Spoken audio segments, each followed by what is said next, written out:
Hello, welcome to my channel Qubit Educational Services. My name is Pranesh. I am a mechanical engineer and I hold a master's degree from the IISc Bangalore. In this video, we are going to solve the engineering mathematics section of GATE XE 2009. And as this is a bit older paper, the question pattern is a bit different. Okay, so there are 12 questions, out of which first 4 carry 1 mark each and the remaining 8 carry 2 marks each. Okay, so that makes it 20 for this particular section, unlike the recent pattern where you only have 15 marks. Okay, but nonetheless the topics are more or less the same. So we will first start with the 1 mark questions as usual, and then we will go to 2 marks questions. Question number 1 is based on linear algebra. Okay, let A and B be two similar square matrices of order 2. If 1 and minus 2 are the eigenvalues of A, then the trace of B is, and we have 4 options. Okay, now if you recall the definition of similar matrices, okay, two matrices A and B are said to be similar if one of them can be written as P inverse into A into P, where P is some other square matrix which is invertible. Okay, and one of the properties of similar matrices is that all of them share the same characteristic polynomial, and the roots of characteristic polynomial okay are eigenvalues. All of us know that. Okay, so if we have eigenvalues, they must have the same trace, because trace is nothing but the sum of the eigenvalues and also the sum of the diagonal elements. Okay, so because these are similar and one of them has eigenvalues 1 and minus 2, the other one also must have the same 2 eigenvalues. So the trace has to be 1 plus minus 2 or negative 1. That is option B. Question number 2 is again a very simple question based on the numerical methods, specifically Newton-Raphson method. Okay, question 2.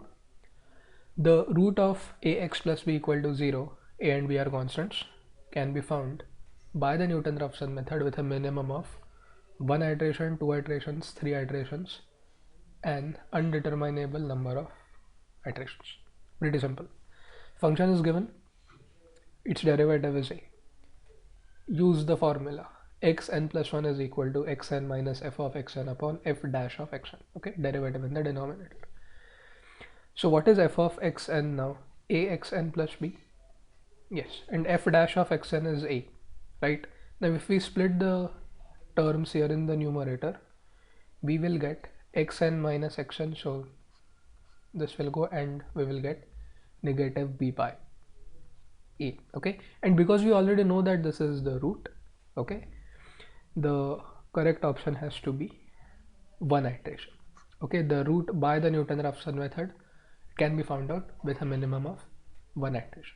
Okay, now we are not considering here the checking part. Okay, that means whether you get the same root minus b upon a as x2 if we let x1 to be negative b upon a. Okay, because we have not yet we have not at all considered the initial guess here. Okay, because we know the root is negative b upon a, so option A. Now let's go to question 3.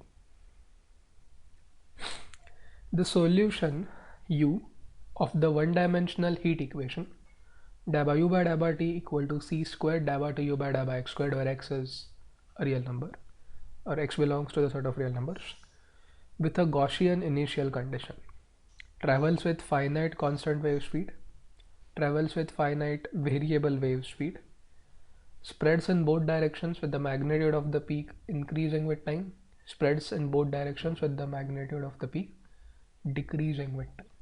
Okay, now if you know a bit of what Gaussian conditions are, specifically Gaussian initial conditions, and the wave equation, 1D wave equation, it's not hard to pick the option D. Okay, the solution spreads in both the directions, positive x and negative x, with the magnitude of the peak decreasing with time. Okay, now the spread in both directions comes from the fact that any Gaussian initial condition is something like this. Okay, now I'm saying this is only the simplest form. In its general form, you may have some function of t here as the coefficient of the exponential function, and you can also have some other function as,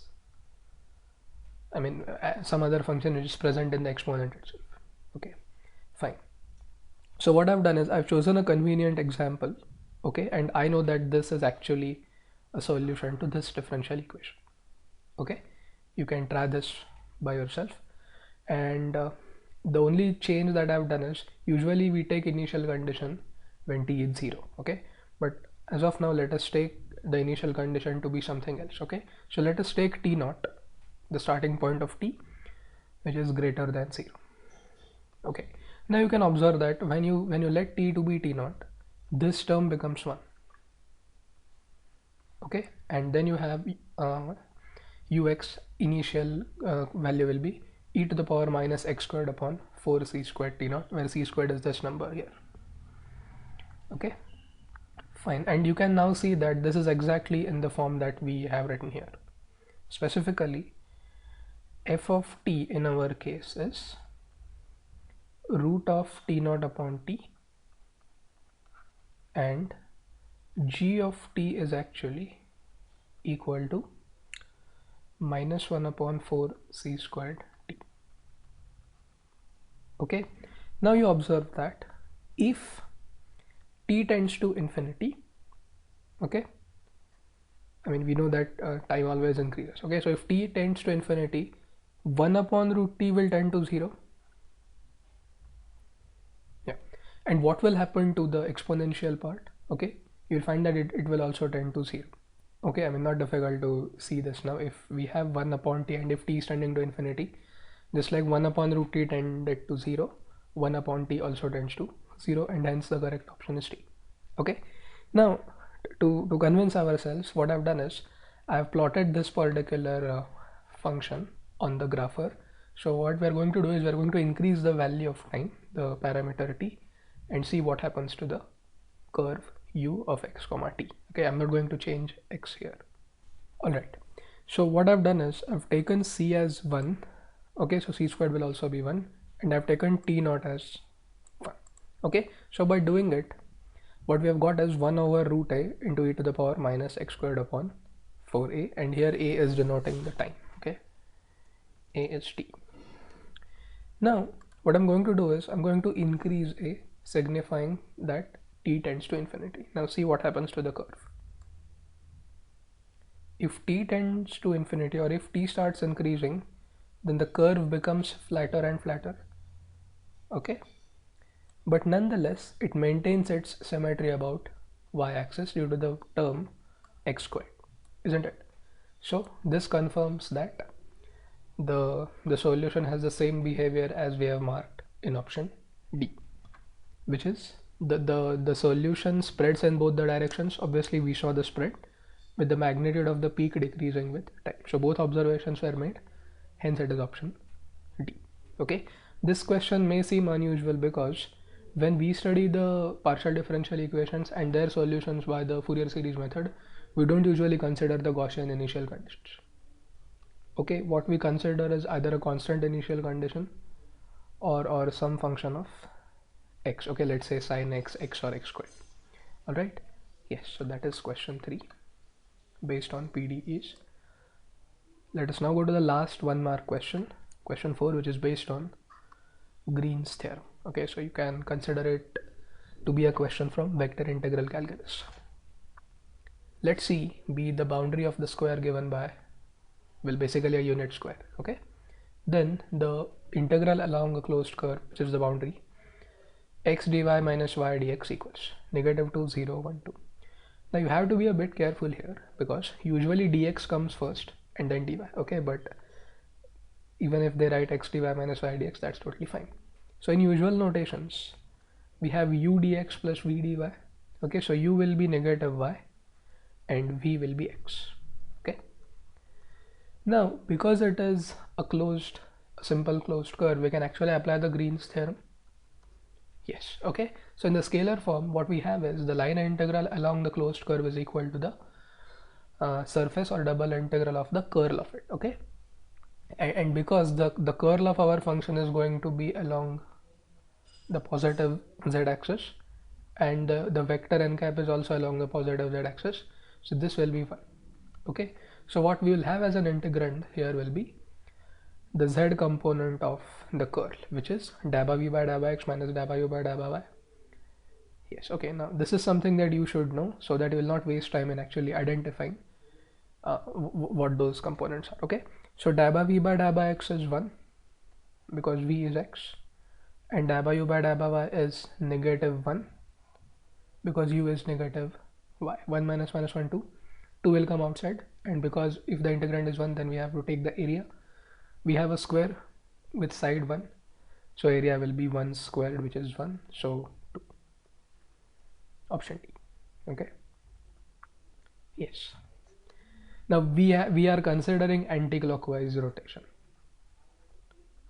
okay. Yes. Question 4, option D. Now let us go to 2 marks questions. There are 8 of them. Question number 5 to 12, okay. Question 5 again from linear algebra, specifically based on the concept of eigenvalues and diagonalization. Let the eigenvalues of a square matrix A of order 2 be 1 and 2. So we note that here the eigenvalues are distinct, so by definition the matrix A is diagonalizable, okay.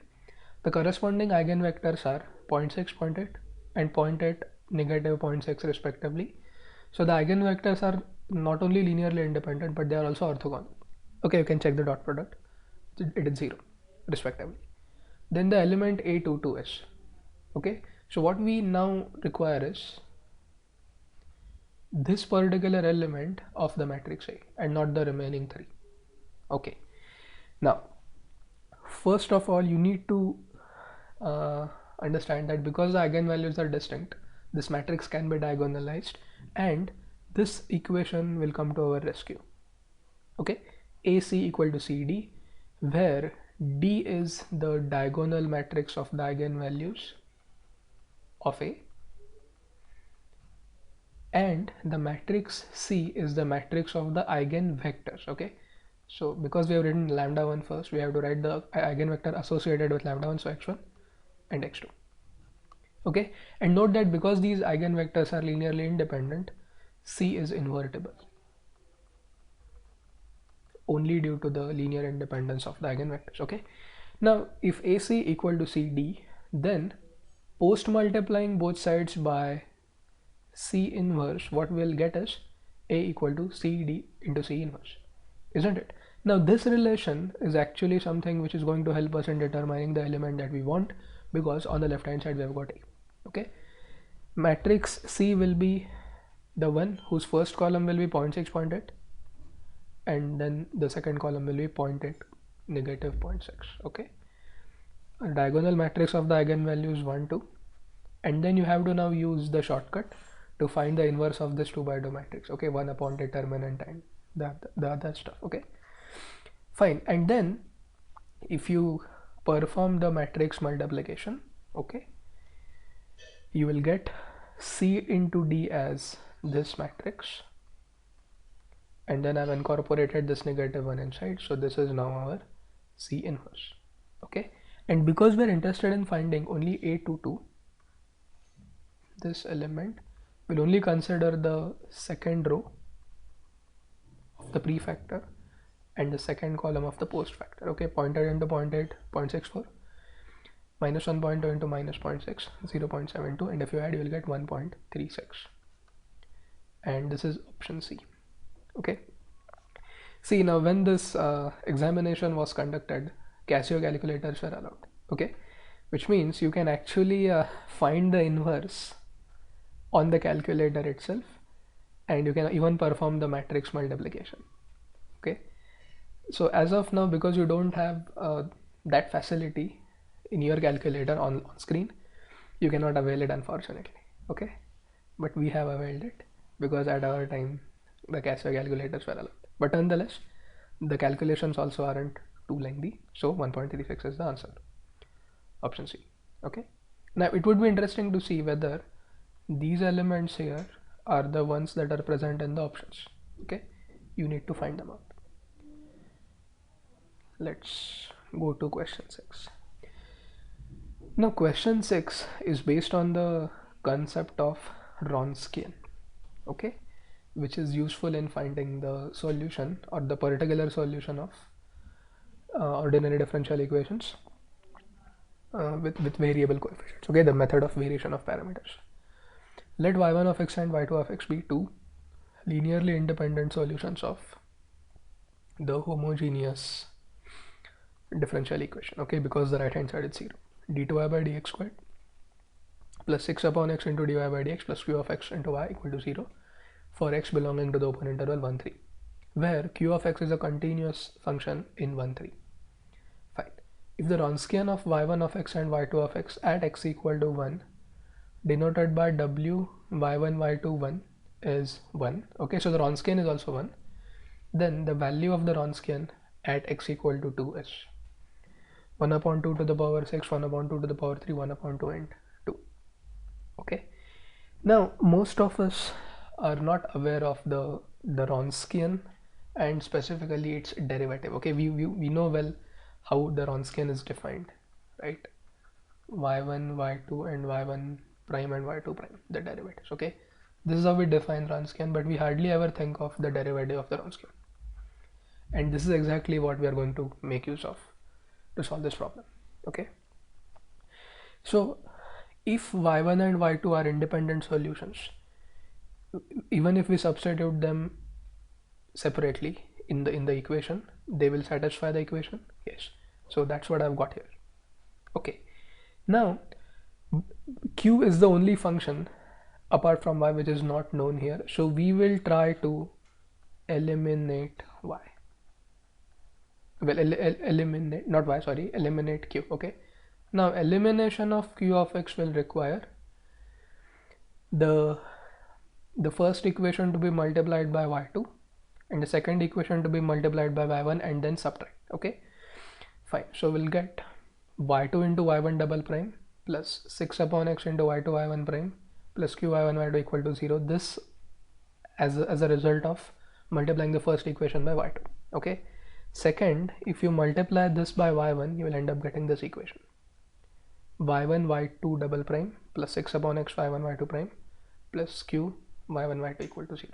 Alright, now if I subtract the second equation from the first, let me call them alpha beta.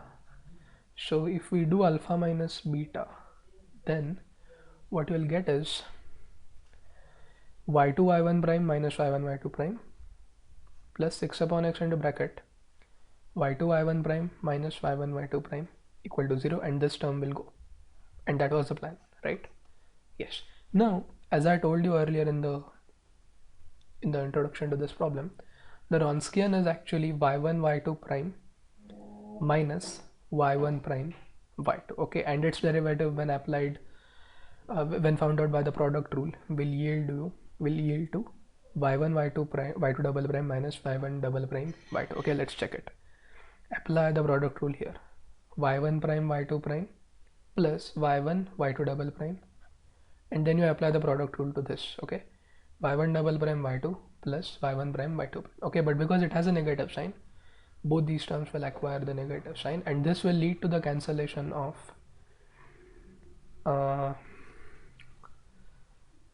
y1 prime y2 prime. Yes, these two terms will get cancelled, the first and the last.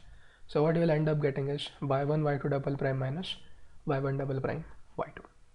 Okay, now observe that the blue brackets or the term inside the blue brackets here is the same thing here, with only the differences, the signs are opposite, but that's okay. Okay, and even here in this term, the blue box bracket, this is actually minus w. Okay, y2 y1 prime is positive and y1 y2 prime is negative, but that's okay, right? So we have now got a differential equation involving Wronskian. negative dw by dx plus 6 upon x into negative w equal to 0, and this is the most important differential equation. Okay, this only depends on p of x, which is the coefficient of dy by dx, which in our case is 6 upon x. Okay, now can you solve this equation? Of course we can. Okay, this is a variable separable differential equation, so dw upon w will be negative 6 upon x dx. Okay, yes, I mean we have multiplied this by -1 now, so everything has become positive. Now if you solve it, and now let's not bring in the constant of integration. So when x is 1, w is 1, and we have to determine w, I've called it alpha, and at x equal to 2. Okay, alright, so log of alpha minus log of 1, so log of alpha equal to negative 6 into log of 2 minus log of 1, so directly log of 2. Okay, now this directly gives us alpha as 2 to the power minus 6, which is 1 upon 2 to the power 6, or 1 upon 64. I guess we already have 1 upon 2 to the power 6. Yes, that is option A. Alright, now what's different in this problem apart from the standard ODE questions? First, you need to know what Wronskian is, and second thing, you need to know that you are required to eliminate q of x, because that is the only unknown function here. And usually when we solve any differential equation, everything else is known. Okay, and only the unknown function is y, isn't it? So we eliminated q of x by using the information that y1 of x and y2 of x are linearly independent solutions, and eventually we got a differential equation of first order in W. We solved it and we got the option A to be the right one. Okay, fine. So that's question 6. Question 7. Yes, this is the second question in this paper based on the numerical methods, the earlier one being on Newton-Raphson method. Okay, Simpson's 1/3 rule applied to -1 to +1 3x squared plus 5 dx with subinterval h equal to 1 will give the exact result: error between 0.01 and 0.1%, between 0.1 and 1%, and greater than 1%. Okay, error. First is we start with -1 and we keep on incrementing the x value with 1 every time. Okay, so from -1 we'll go to 0 and then go to 1. Okay, so in usual notations our n will start from 0 and end at 2. Okay, and if we determine the values of y, which is our function 3x squared plus 5, okay, for x equal to 1, -1, we're going to get 3 into square of that plus 5, so 8. For 0 we'll get 5, and again for 1 we'll get 8. Okay, now what is the numerical value by the Simpson's rule? I is h upon 3, so 1 upon 3 into y naught plus yn, okay, plus 4 into all those y terms which share an odd subscript. Okay, so if this is odd, then you have to take that y value here, and if it is even, then you have to take it in that 2 times term. Okay, but there is no, unfortunately, other term left here because there are only 3 of them. So it is going to be 8 plus 8 plus 4 times y1, which is 5. So 8 plus 8, 16, 16 plus 20, 36, 36 upon 13, 36 upon 3, sorry. Okay, now let's find the exact value. 3x squared plus 5's integral will be 3 into x cubed upon 3, and because we have got 1 and -1, it will be 2 by 3 plus 5x, so 5 into 2, 1 minus -1. Okay, so 2 plus 10, 12. So we have got the exact result by the Simpson's 1/3 rule. Okay, now if you know, Simpson's 1/3 rule actually uses a parabolic curve, and we have the same integrand here. Okay, fine. So that's question 7. Let's go to question 8 based on probability. The probability that a 6-sided die is thrown n times without giving us 6 even ones is. Okay, that means we have thrown the dice n times and we have not even got 6 ones. That means we have got all other numbers but not 6. Okay, now what is the probability of not getting a 6 in the first throw? 5 by 6. assuming that the die is fair. Okay, what is the probability of not getting a 6 in first two throws? 5 by 6 into 5 by 6, because the events are independent. Yes. Okay, so if we are throwing the die n times, and if we are saying that we don't want we don't want 6 even ones, it has to be 5 by 6 raised to n. So option A. Okay, now I was very suspicious about this question because it is carrying 2 marks, and it's a very simple question. And the other reason behind the suspicion being it is option A. Okay, usually option A is that option which is usually the option resembling the actual one, but is definitely not correct. Okay, but yeah, option A. Okay, question 8. I mean, we have assumed that the die is fair. They have not given anything regarding the quality of the die, but yes, okay, let's assume that is fair. Fine, so that is question 8.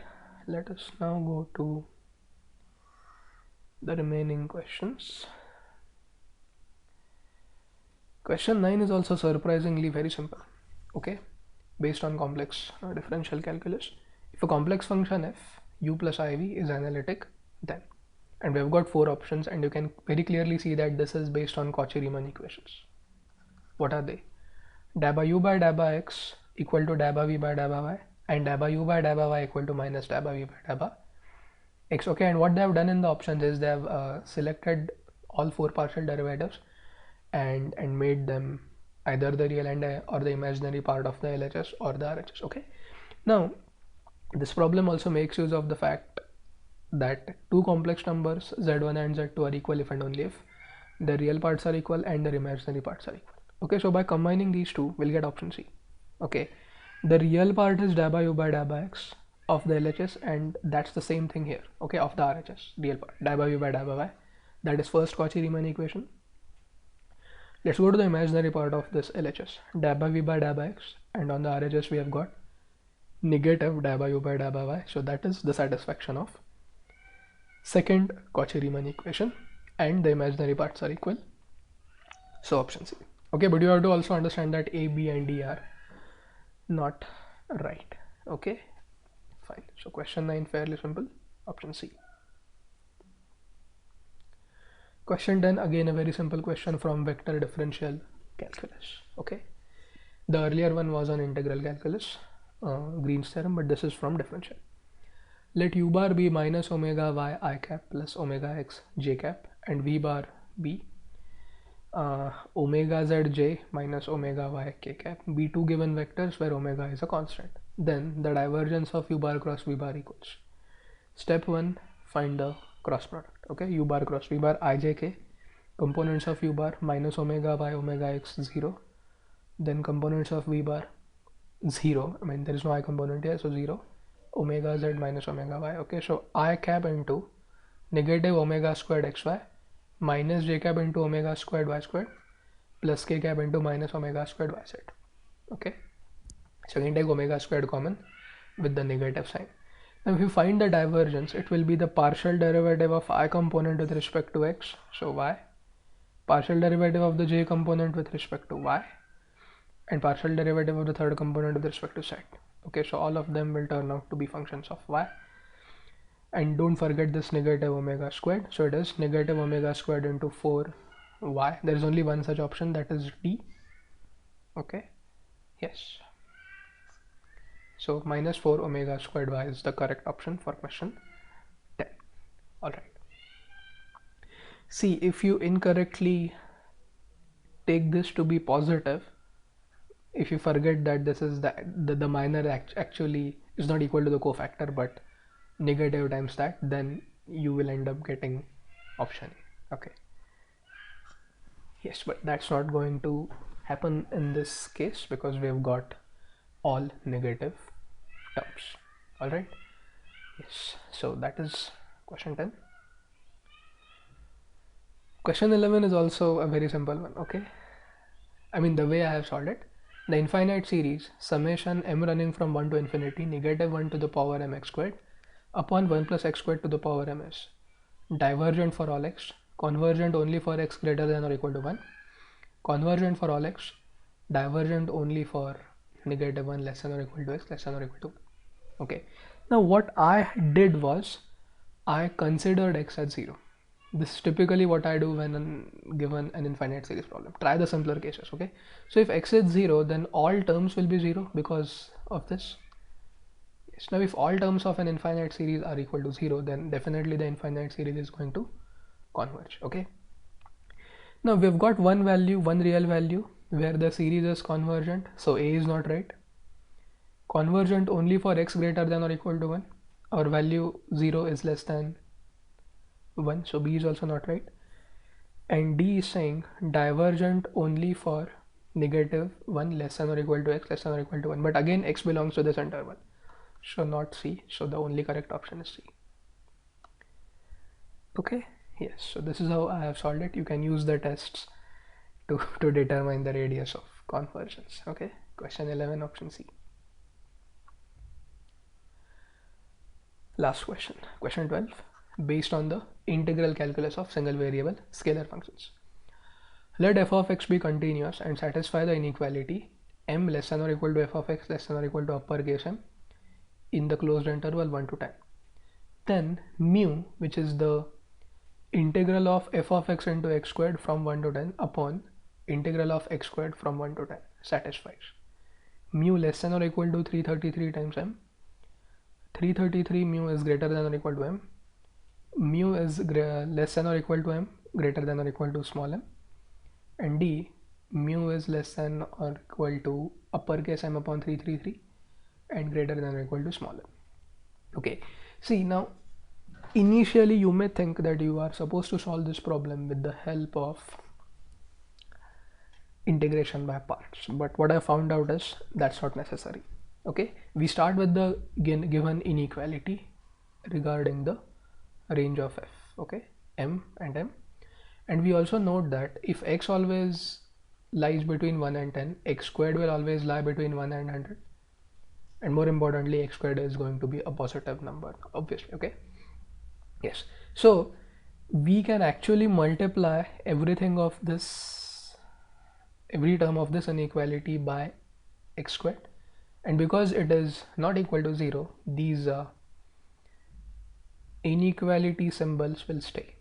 Okay, now because every term is positive in our case, okay, every term is positive, what we can say is we can use the dominance property of the definite integrals and come up with the following. Okay, if we have mx squared less than or equal to f of x into x squared less than or equal to mx squared, then m into integral of this will be less than or equal to integral of f of x into x squared, which is less than or equal to m into integral of x squared from 1 to 10. Okay, so what we have made use of here is this. Okay, if we have three functions which satisfy this property, provided all of them are positive over our region of integration, then the dominance property says that this holds true even for their integrals. Okay,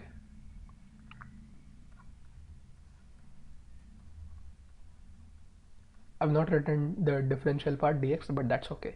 So, and because m and uppercase m are constants, we've now got what we want. Okay, divide everything by the integral of x squared from 1 to 10, and thereby we'll get m less than or equal to mu. That's what we have in the problem.